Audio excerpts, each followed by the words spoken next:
Hello and welcome back to The Man from Hildebrand, episode 18. I'm going to do a bit of a disclaimer because if you like the film Spectre, then I suggest that this episode is not for you. If you don't like the film and have got sort of issues with it, such as myself, continue watching. Well, I mean, I love all the Bond films, and yes, I will watch Spectre, but I will admit that it's probably the least I've seen of him, and there's just things about that film that absolutely annoy the crap out of me. I'm just going to give a bit of a quick sort of production history on the film.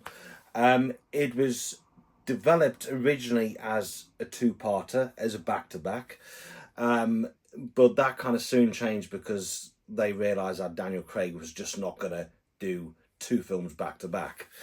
So therefore they had to kind of go back to the drawing board and basically compress them two films into one, which we kind of see still to the final product. We can tell it's two films squished into one.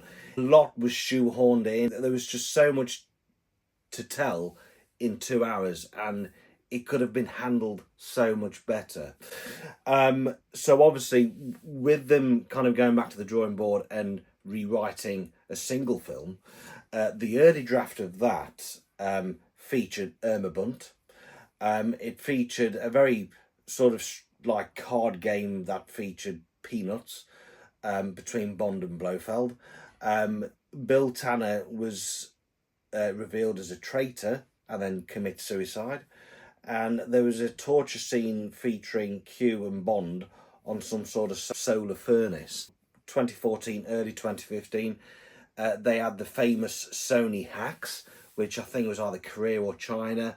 They managed to hack into the database of Sony and reveal and expose a lot of sensitive information, such as sort of upcoming projects that the studio was developing, plus like the script for Spectre, as well as other sort of confidential information sort of relating to that film. Once this was exposed, the studios went into panic and had to rewrite the film once again, and it eventually became the film that we now know. What you're about to see is a clip from 2014 of when the film was first announced. Right, today's December the 4th, and on the calendar for the biggest Bond fans, it's been quite an exciting day because the title of Bond 24 has been revealed. Spectre. Now, whilst my other half think it's a fantastic title and a beautiful title, yes, it's a great name, but quite frankly, the title has ruined Bond 24 for me. Give me one good reason why I should go to the cinema and be surprised. Because Spectre is, yes, a criminal organisation led by Blofeld.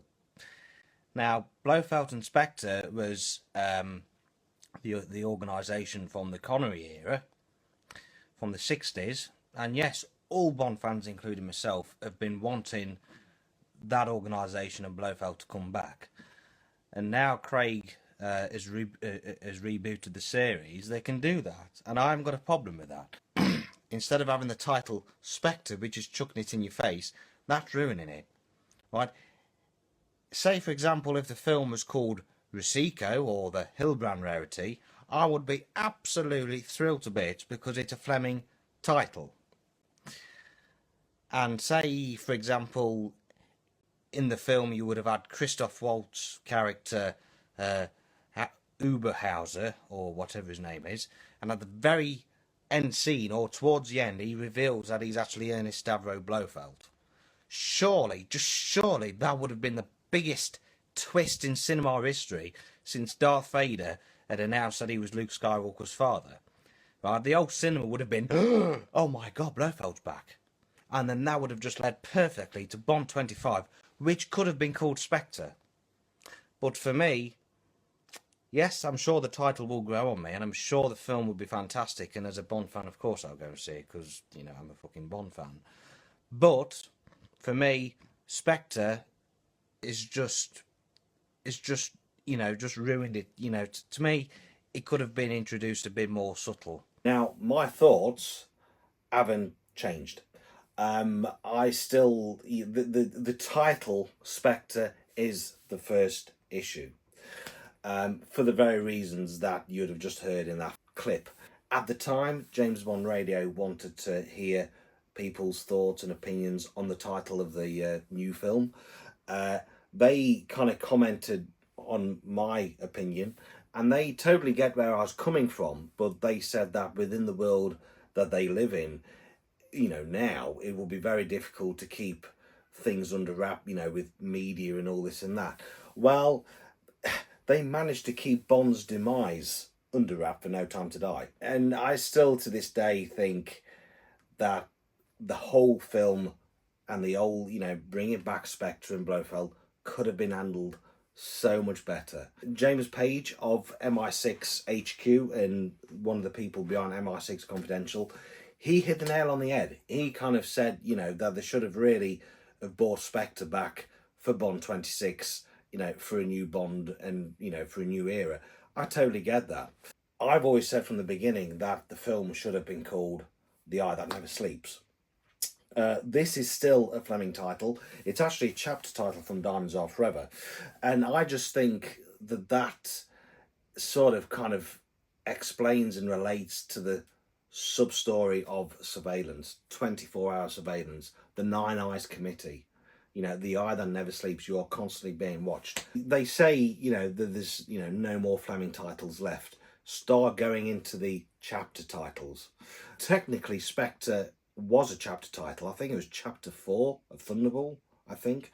But the working title was The Death Collector, which was a chapter title from You Only Live Twice. Calling the film Spectre, this doesn't really sort of hide much, does it? And yet when they had the leaks in 2014, 2015, they were losing the shit because they was worried about them, ruining the plot or, the twist. Well, what sort of a twist are you going to get when the whole surprise, the whole story and everything that you need to know is in the title? My interpretation of it was that, they've just done Skyfall, which was absolutely fantastic. It's a film that the film that my wife loves and then the film that I love as well. Even though it's an original story and everything, it just seems to scream Fleming. It feels Fleming. There's obviously, kind of that bit where M's writing Bond's obituary, which is taken from the novel You Only Live Twice. And there's the shooting range, which is obviously, from Moonraker. There's that simple line where Bond's referring to, Jack the Bulldog. He says, your office goes up in smoke and that bloody thing survives. That's just kind of the kind of thing that would come straight out of a Fleming novel. And, Skyfall just captures Fleming's Bond perfectly. He is moody. He is sort of tortured. He does have, kind of issues. And overall, I just thought it was just perfectly handled. And obviously Skyfall, it made big money. It was $1 billion Bond. And I just felt that Mendes and the writers just got carried away and just got cocky. In terms of, Spectre, it was as if, the writers were kind of stuck thinking, well, how can we top Skyfall? And they came to a writer's block. And then all of a sudden, Barbara's like, oh, you never guess what, guys, but Kevin McClory, we have finally got McClory's estate of Blofeld and Spectre. And they'd be like, oh, great, fantastic, that's what we need. So let's just chuck everything Blofeld and Spectre related at it. The finished film that we got just needed tweaking, just needed trimming down and tweaking ever so slightly. And, it would have, worked brilliantly. The issues that I've got with the film, they are very minute issues, but they are still kind of bugs me. We have the gun barrel back, which is something that we've been wanting for 3 films. And I must say that the style and the visuals of that gun barrel is fantastic. I really love it. it's probably one of the highlights of the film. Now, originally, if you look at the script, the gun barrel iris was going to open up into the eye socket of the skull of the Walking Dead. It never did. Instead, we just got a blank screen, dum dum, with the dead or alive. It's just fucking what the fuck. So then you go straight into the Day of the Dead sequence, which I pretty love. I mean, to be fair, that's probably the best bit about the film. You know, absolutely fantastic. You know, you've got the kind of, you know, the sort of Mexico City, you've got the Day of the Dead festival going on. You know, you've kind of got sort of Bond, you know, kind of going across a rooftop. You know, and then obviously, you know, he catches up with Scaria, they have the fight on the helicopter and all that. One of the things that kind of pulled me out was the music, which of course, you know, was sort of bits taken from Skyfall. And I'm thinking, why? You've got this beautiful shot where Bond's going off into the sunset and you see the skyline of Mexico City. Then you go straight into the title song. The title song, again, I mean, I absolutely hate it. That and Madonna's Die Another Day are the worst out of the lot of them. I'm not a big fan of Sam Smith, purely because I just don't like the way he's gone. You know, quite frankly, personally, him and Sam Mendes should not go anywhere near Bond ever again. Sam Smith's name should be eradicated of the wall of Bond alumni because it's a complete fucking embarrassment. The title sequence, yes, I mean, brilliant graphics on Daniel Kleinman's half. I just felt that it was kind of giving too much of the story away. Parts of it kind of probably felt more suited for Octopussy because there was like a lot, you know, a big play on the octopus and tentacles and stuff. And then you had obviously Christoph Waltz going in there, which, you know, quite clearly he was the villain, you know, and when they did the press announcement, they kind of was trying to be clever and was trying to keep it under wraps, but it failed. We knew exactly who he was. I was okay until we got Judi Dench. That kind of made me question a lot of things. It's like, well, obviously, in the timeline of things, that video message would have been recorded during the, you know, events of Skyfall. She specifically gave Bond instructions to go and kill Sciarra and then attend the funeral. It was very vague. How did she get that information from? And how would she know that going to the funeral would, you know, give Bond the answers that she wanted him to get based on the fact that it would have gone successfully? That I just thought was just very weak writing. We then get the DB10. At the press announcements in December 2014, when the title was revealed, they had the cast, and Sam Mendes, who is a theatre man, you know, he has done a lot of theatre and he's known to be a bit of a showman. He was putting his showman techniques and skills to use, because he went and pulled the blanket off the DB10 and unveiled it to the world. And he made this comment, you know, just, you know, watch the film and wait and see what it does. 10 years later, I'm still waiting to see what it does. There's so much hype and so much publicity around this DB10. The impression I got was that, you know, obviously Skyfall, the DB5, it was shot to bits. That was the end of. So much hype about it. I thought, okay, you know, we might see the DB10 in, you know, the next 3 or 4 films, which I'd be happy with. Just imagine the pre-title sequence of No Time to Die with the DB10 in action. This is in no disrespect to the DB5, because the DB5, it is an absolute beautiful car, but I don't want to ever see that ever again. Not for at least 10, 15 years. I don't want to see it in Bond 26, because I feel that the Daniel Craig era just stupidly saturated it. And again, it was down to fucking Mendes, right? He blew the car up in Skyfall. You should have left it. And of course, You have Monica Bellucci. Again, she has so much publicity around her as being, you know, the oldest Bond lady, you know, oldest actress to play a Bond girl at the time. And she was in it no more than 5 minutes. It was just a wasted opportunity. There was so much potential, so much that they could have done.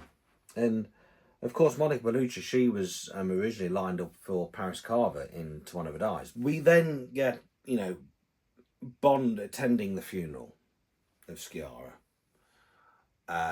We then all of a sudden, you know, he makes contact with his wife. How did he know to make contact with his wife? Bond then somehow tracks down where she lives, and then she's kind of gonna be killed. But she attends Sciarra's her husband's funeral. She goes home. She's getting ready to be assassinated. Bond then saves her. They have a bit of a chit chat. Next minute, Bond has her against the wall and then starts sniffing her. Pierce Brosnan, you know, he liked a bit of shoulder biting. Roger Moore, he liked a bit of a sort of a weird sucking his cheeks whilst kissing. What the next Bond likes to do, I don't know. It's very, very strange. And then, you know, they obviously do the deed. And Bond kind of mentions to Lucia Sciarra that, you know, he's got a friend, Felix, who'll kind of, you know, meet her at the airport or whatever. Now, I would have absolutely loved to have had a cameo of Jeffrey Wright. Bond then, you know, goes off to Blenheim Palace, to the Spectre meeting. I mean, even from here, you know, for all us hardcore Bond fans, how that scene was set up with a great big board table, people around it, a shadow figure at the end. We knew full well it was Blofeld. No point giving us Oberhauser because it just wasn't Oberhauser. I mean, that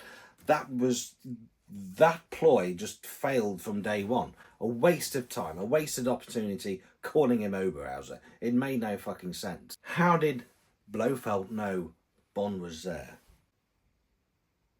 Every Bond film has got plot holes, flaws and stuff. Skyfall has got a lot of flaws, but they never screamed out at me on the first viewing, where this did.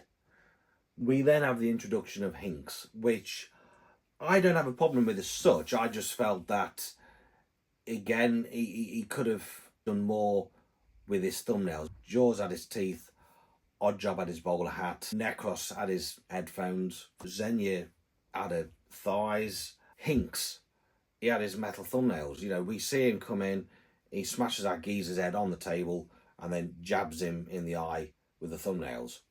Bond's identity is revealed, he then escapes, and then Hinks, just like that, he's kind of almost like as if he's a robot. You know, he's like, oh, well, he's escaped, I need to jump in and get him. So then they have this quite sort of lame chase around Rome at night, where the streets of Rome seem to be deserted. Now, this chase cost 24 million. So the car chase on ice in the Living Daylights cost 18 million. 18 million back in 1986, 1987. That old chase sequence could have been 1,000 times better. And, you know, you're in the middle of a car chase, you don't start ringing fucking Moneypenny up. Why could that not have ended after the car chase? And of course we get to the climax of the car chase. You know, Bond's there, you know, pushing all his buttons and realising that the car's not actually fully loaded or fully equipped because it's a work in progress, but then finds a flamethrower. So he then, you know, kind of flamethrows, you know, Jinx's car, and then Bond then presses the ejector seat and then he flies up in the air and then the car ends up in the river. I, from that point there, was like so fucked off. Because it's like, all that hype, all that shit that fucking Mendes told us, oh, wait until you see what it does. It did absolutely fuck all. In, you know, how I would have reconstructed, you know, how I would have redone that was for Bond to, you know, for Jinx to go in the river and Bond to drive off. And then he could have drove over the border to Austria in the DB10.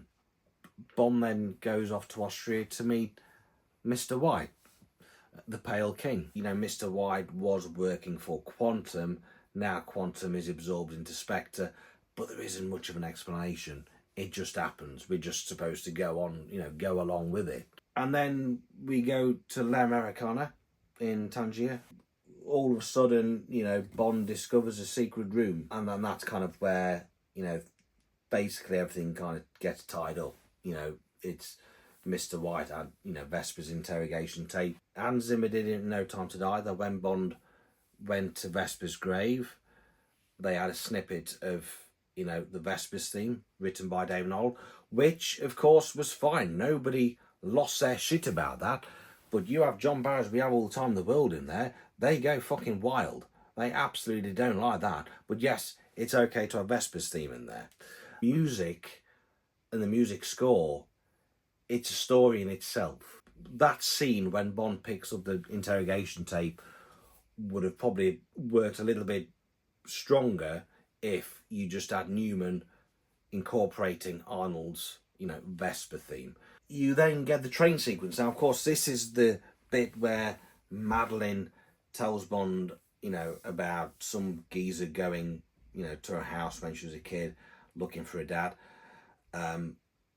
This, of course, was then part of the pre-titles in No Time to Die. When I watch that particular scene, I see that differently because I now know what happened. They have that interaction there, which was kind of nice.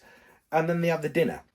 And then, Bond's in his white tuxedo, having a bit of a chat, kind of a bit of a From Russia with Love vibe, Spy Love Me vibe. I mean, who doesn't like Bond on a train? I mean, I love it. I think it's, it's his class. And what is to come is clearly a tribute to From Russia with Love, Live and Let Die, The Spy Love Me, all them great train fight sequences. All of a sudden, Mr. Hinks comes along, and then all hell breaks loose, and they're having a fight and all this and that. And it's a very good fight. It's very well choreographed. I like it. And then what I do like is probably one of the best bits, one of the highlights of the film, is when, we see Bond get physically tired, and realistically you are, because Mr. Hinks is a big bloke, he's there, throwing his fists and stuff, Bond is getting tired, he's getting a bit out of breath, and the music starts changing, and he's getting a bit dizzy, and he heads towards the kitchen, starts chucking things. And then, for me, this is the moment, and I think it might have been to do with censors as well, but this is where Hinks, Bond's kind of passed out. Hinks should have laid him on the bench, and then we should have the close-up of his thumbnails going towards Bond, and then just as we're going towards Bond, that's when Madeline comes and shoots him. So, at least we know that Hinks will be known for his metal thumbnails. Then after, Bond and Madeline kind of dispose of Jinx, there's like, oh, well, what do you want to do? And it's like, oh, next minute, it's like, a bit of that in the bloody, against the bloody wall of the train compartment. Now then, Bond's just been beaten up. He's black and blue. He ain't got time for that. What would have been nice is if they paid tribute to Indiana Jones, where, oh, it hurts a bit. Oh, where? There. It hurts here as well. Where Marion and Indy are sort of getting on, and Marion sort of nursing him and being gentle. That would have been better. Because, again, this is kind of totally sort of different, sort of, compared to Casino Royale. Bond gets beaten up badly. He's, in front of the bathroom mirror, sorting his wounds out. And then he goes to comfort Vesper. All of a sudden here is now, ready to go balls deep with Madeline. According to science, is that if you have a near-death experience, your body kind of goes into some sort of reproductive mode where the first thing you do is start getting it on. Me, after falling 40 feet of scaffolding, me getting it on was the last thing on my mind, to be honest. And then, obviously, once, we see the demise of Hinks, Bond and Madeline then get off at a train station and get picked up by a silver wraith. This, again, makes me ask questions. Surely Mr. Hinks was sent on that train to kill Bond and Madeline by Blofeld.